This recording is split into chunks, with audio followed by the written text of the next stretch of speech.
ರಾಜ್ಯದ ಅತಿ ಹೆಚ್ಚು ಮಾವು ಬೆಳೆಯುವಂಥ ಕೋಲಾರ ಜಿಲ್ಲೆಯ ಶ್ರೀನಿವಾಸಪುರ ಮತ್ತು ಕೋಲಾರ ಕೆಲವು ಭಾಗದಲ್ಲಿ ಏನು ಮಾವಿನ ನಗರಿ ಎನಿಸ್ಕೊಂಡಿರುವಂಥ ಇವತ್ತು ಕಳಂಕ ತರ್ತಾ ಇದೆ. ಯಾಕೆಂದರೆ ಹೋದ ವರ್ಷ ಅಲ್ಪ ಸ್ವಲ್ಪ ಬಂದಿರುವಂಥ ಮಾವನ್ನು ಮೇ ಮತ್ತು ಜೂನಲ್ಲಿ ವ್ಯಾಪಾರಸ್ಥರು ಕೆಲವು ರೈತರು ಕಟಾವು ಮಾಡ್ಕೊಂಡು ಮಾರ್ಕೆಟ್ಗೆ ಹೋದಾಗ 4 ರೂಪಾಯಿ 5 ರೂಪಾಯಿ ಮಾರಾಟ ಮಾಡಿದಾಗ ರೈತರು ಮತ್ತು ಮಾವು ಬೆಳೆಗಾರರು ಬೀದಿಗೆ ಬಂದು ಹೋರಾಟ ಮಾಡಿದಾಗ ಕೊನೆಯ ಪಕ್ಷ ಮಾವು ಅರ್ಧ ಕಟಾವು ಆದ ಮೇಲೆ ಸರ್ಕಾರ ಇದಕ್ಕೆ ಮುನಿದು ಕೆ ಜಿಗೆ 4 ರೂಪಾಯಿ ಬೆಂಬಲ ಬೆಲೆ ಘೋಷಿಸಿ ರೈತರು ಸಮಾಧಾನ ಪಡಿಸುವಂಥ ಪ್ರಯತ್ನ ಮಾಡಲಾಯಿತು.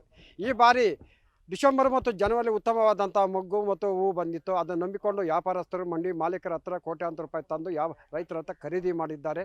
ಕೆಲವು ರೈತರು ಸ್ವಂತನೇ ಅವು ಕಟಾವು ಮಾಡಬೇಕು ಅನ್ನೋ ಆಸೆಯಿಂದ ಸುಮಾರು 3-4 ಬಾರಿ ಔಷಧಿ ಹೊಡೆದ್ರು, ಯಾವುದೂ ಕಂಟ್ರೋಲ್ ಬರಲಿಲ್ಲ. ಒಂದು ಕಡೆ ಏನು ಜಿಲ್ಲೆಯಲ್ಲಿ ಮಾವು ಬೆಳೆಗಾರರ ಪರಿಸ್ಥಿತಿ ಇವತ್ತು ಆತಂಕವಾಗಿದೆ.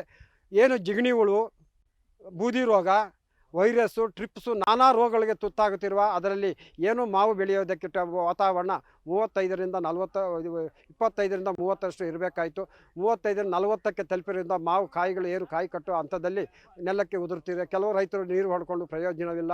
ಆದರೆ ಜಿಲ್ಲೆಯಲ್ಲಿ ಮಾವಿನ ನಗರಿ ಏನು ಎನಿಸಿಕೊಂಡು ಇವತ್ತು ಏನು ಮಾನ್ಯ ಜಿಲ್ಲಾಧಿಕಾರಿಗಳು ನಾನು ಹೇಳ್ತಾ ಇದ್ದೀನಿ, ಕೋಲಾರ ಜಿಲ್ಲೆ ಸಣ್ಣ ರೈತರು ಇದ್ದಾರೆ, 2 ಎಕರೆ 10 ಎಕರೆ 50 ಎಕರೆ ಜಿಲ್ಲೆ. ಐಸಿಎಸ್ಇ ಬೋರ್ಡ್ ಎಕ್ಸಾಮ್ನಲ್ಲಿ ಡಿಸ್ಟಿಂಕ್ಷನ್ ಫಸ್ಟ್ ಕ್ಲಾಸ್ನಲ್ಲಿ ವಿದ್ಯಾರ್ಥಿಗಳು ಪಾಸ್ ಆಗಿ 100% ರಿಸಲ್ಟ್ ಪಡೆದು ಜಿಲ್ಲೆಯ ಟಾಪ್ ಸ್ಕೂಲ್ ಪಟ್ಟಿಯಲ್ಲಿರುವ ಕೋಲಾರದ ಟಮಕ ಬಳಿ ಇರುವ ಸರ್ ಎಂ ವಿಶ್ವೇಶ್ವರಯ್ಯ ಇಂಟರ್ನ್ಯಾಷನಲ್ ಸ್ಕೂಲ್ನಲ್ಲಿ 2026-27ನೇ ಸಾಲಿನ ನರ್ಸರಿಯಿಂದ 10ನೇ ತರಗತಿಯವರೆಗೆ ದಾಖಲಾತಿಗಳು ಪ್ರಾರಂಭವಾಗಿದೆ.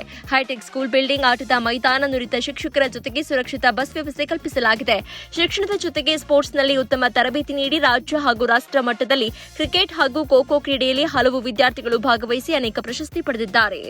ಮಾವಿನ ನಗರಿ ಅನ್ನೋದಕ್ಕೆ ಕಳಂಕ ತರುವಂಥ ಪರಿಸ್ಥಿತಿಯಲ್ಲಿ ಈಗಾಗಲೇ ಮಾನ್ಯ ಜಿಲ್ಲಾಧಿಕಾರಿಗಳು, ತೋಟಗಾರಿಕೆ ಇಲಾಖೆ ವಿಜ್ಞಾನಿಗಳು ಸಭೆ ಕರೆದು ಜಿಲ್ಲೆಯಲ್ಲಿ ಈ ಬಾರಿ ಮಾವು ಎಷ್ಟು ಉತ್ಪತ್ತಿ ಆಗ್ಬೋದು, ಮಾರ್ಕೆಟಿಗೆ ಎಷ್ಟು ಸಪ್ಲೈ ಆಗ್ಬೋದು, ಎಷ್ಟು ಮಾವು ಈ ಬಾರಿ ಕಡಿಮೆ ಆಗುವ ಸಮೀಕ್ಷೆ ಮಾಡಬೇಕು. ಪ್ರತಿ ಹೆಕ್ಟೇರ್ಗೆ ಏನು ಕನಿಷ್ಠ ಪಕ್ಷ 50,000 ರೂಪಾಯಿ ಪರಿಹಾರ ಘೋಷಿಸಬೇಕು. ಇಲ್ಲ ಅಂದರೆ ಮಾವಿನ ನಗರಿ ಮುಂದೆ ರೈತರು ಮಾವು ಬೆಳೆಗಾರರು ಕೊಡಲಿ ಏಟು ಹಾಕೋದಕ್ಕೆ 2 ಮಾತಿಲ್ಲ ಸರ್. ಆದ್ದರಿಂದ ಜಿಲ್ಲೆಯ ಮಾವು ತೋಟಗಾರಿಕೆ ಬೆಳೆಯ ಪ್ರಸಿದ್ಧವಾದಂಥ ವರ್ಷಕ್ಕೆ 1 ಬಾರಿ ನಂಬಿಕೊಂಡಿರುವಂಥ ಸಾವಿರಾರು ರೈತರು ಮತ್ತು ಮಾವು ಬೆಳೆಗಾರರು ಆತಂಕ ಸ್ಥಿತಿಯಲ್ಲಿ ಇದ್ದರಿಂದ ಜಿಲ್ಲೆಯಲ್ಲಿ ನಾನಾ ರೋಗಗಳು, ಈ ಮಾವು ಗಿಡಗಳು ತುತ್ತಾಗ್ತಿರುವುದು ಈ ಬಗ್ಗೆ ಮಾನ್ಯ ಜಿಲ್ಲಾಧಿಕಾರಿ ತುರ್ತು ಸಭೆ ಕರಿಬೇಕೆಂದು ನಾನು ಮನವಿ ಮಾಡ್ತಾ ಇದ್ದೀನಿ ಸರ್. ನಾವು ಸುಮಾರು ಒಂದು 15 ವರ್ಷದಿಂದ ಈ ವ್ಯಾಪಾರ ಮ್ಯಾಂಗೋ ವ್ಯಾಪಾರ ಮಾಡ್ತಾ ಇದ್ದೀವಿ ಸರ್. ಮ್ಯಾಂಗೋ ವ್ಯಾಪಾರ ಯಾಕಂದರೆ ಇದು ಒಂಥರ ಜೂಜಿ ಇದ್ದಂಗೆ. ಒಂದು ವರ್ಷ ಬೆಲೆ ಬರುತ್ತೆ, ಬೆಲೆ ಬರೋ ವರ್ಷ ಕಾಯಿ ಕಚ್ಚಿರೋದಿಲ್ಲ, ಕಾಯಿ ಕಚ್ಚಿರೋ ವರ್ಷ ಬೆಲೆ ಬರೋದಿಲ್ಲ. ಸುಮಾರು ಲಕ್ಷಾಂತರ ರೂಪಾಯಿ ಬಂಡವಾಳಗಳಾಕಿ ನಾವು ಸಾಲ ಮಾಡಿ ಒಂದು ವರ್ಷ ಕಚ್ತದೆ, ಒಂದು ವರ್ಷ ಕಚ್ಚೋದಿಲ್ಲ.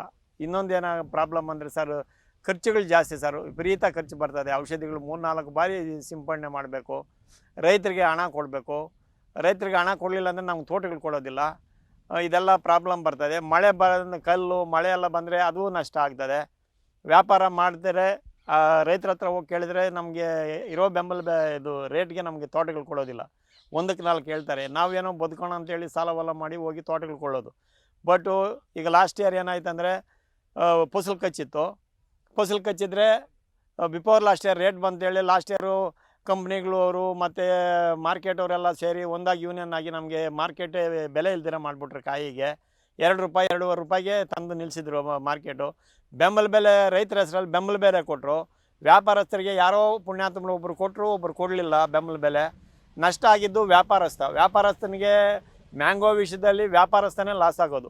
ಒಂದು 75% 80% ತೋಟಗಳು ಡಿಸೆಂಬರು ಜನವರಿಯಲ್ಲೇ ತೋಟಗಳು ಮಾರಿಬಿಡ್ತಾರೆ. ನಾವು ಪರ್ಚೇಸ್ ಮಾಡ್ಕೊಂಡಿರ್ತೀವಿ, ಅವ್ರಿಗೆ ದುಡ್ಡು ಕಟ್ಟಿಬಿಡ್ತೀವಿ ನಾವು ಸಾಲ ಮಾಡಿ. ಬಟ್ ನಮಗೆ ತುಂಬ ಲಾಸ್ ಬರ್ತಾಯಿದೆ ಸರ್. ವರ್ಷ ಲೆಕ್ಕಕ್ಕೆ ಹೋದರೆ ಸರ್, ಈಗ ಈ ವರ್ಷ ಎಲ್ಲ ಒಂದು 20-25% ಕಚ್ಚಿದೆ.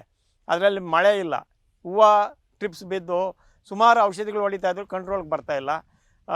ವ್ಯಾಪಾರಸ್ಥನ ಕಷ್ಟ ಯಾರೂ ಕೇಳೋದಿಲ್ಲ ಸರ್. ವ್ಯಾಪಾರ ಬೆಂಬಲ ಬೆಲೆ ರೇಟ್ ಡೌನ್ ಆಯ್ತು ಅಂದರೆ ರೈತರ ಪರವಾಗಿ ಹೋರಾಟ ಮಾಡ್ತಾರೆ. ಅದೇ ವ್ಯಾಪಾರಸ್ಥರ ಪರವಾಗಿ ಯಾರು ಸರ್ಕಾರಕ್ಕೂ ಆಗಲಿ ಯಾರೇ ಆಗಲಿ ಒಂದು ಚಕಾರ ಕೂಡ ಎತ್ತೋದಿಲ್ಲ. ಅವ್ರಿಗೆ ಅದ್ರ ಕಷ್ಟ ಗೊತ್ತಿಲ್ಲ. ಕೇಳಕ್ಕೆ ಹೋದರೆ ನಿಮ್ಮನ್ನ ಯಾರು ಮಾಡಿ ಅಂತ ಹೇಳ್ತಾರೆ. ನೀವೇನು ನಮ್ಮನ್ನು ಕೇಳ್ಕೊಂಡು ಬಂದ್ರೆ ಅವರೇನು ರೈತರು ನಿಮ್ಮನ್ನೇನು ಕೇಳ್ಕೊಂಡು ಬಂದಿಲ್ವಲ್ಲ, ನೀವೇ ಹೋಗಿ ತೆಗೆದಿರೋದ ಅಂತ ಕೇಳ್ತಾರೆ. ನಾವು ಬಡ್ಡಿಗೆ ತಂದು ಬಂಡವಾಳ ಹಾಕಿ ಲಕ್ಷಾಂತರ ರೂಪಾಯಿಗಳಿಗೆ ಮಾಡೋದು ಸರ್. ನಾವೇನು ಸುಮ್ಮನೆ ಇದು ಮಾಡ್ತಾಯಿಲ್ಲ ಸರ್. ನಮ್ಗೆ ಲಾಸ್ ಬರ್ತಾಯಿದೆ ಸರ್. ಒಂದೊಂದು ವರ್ಷ ಹಂಗೆ, ಒಂದು ವರ್ಷ ಹಿಂಗೆ ಆಗ್ತದೆ ಸರ್ ಮ್ಯಾಂಗೋದು. ಅದರಲ್ಲಿ ಕಲ್ಲುಗಳ ಬಿದ್ದರೆ ಇನ್ನೂ ಲಾಸ್ ಬರ್ತದೆ.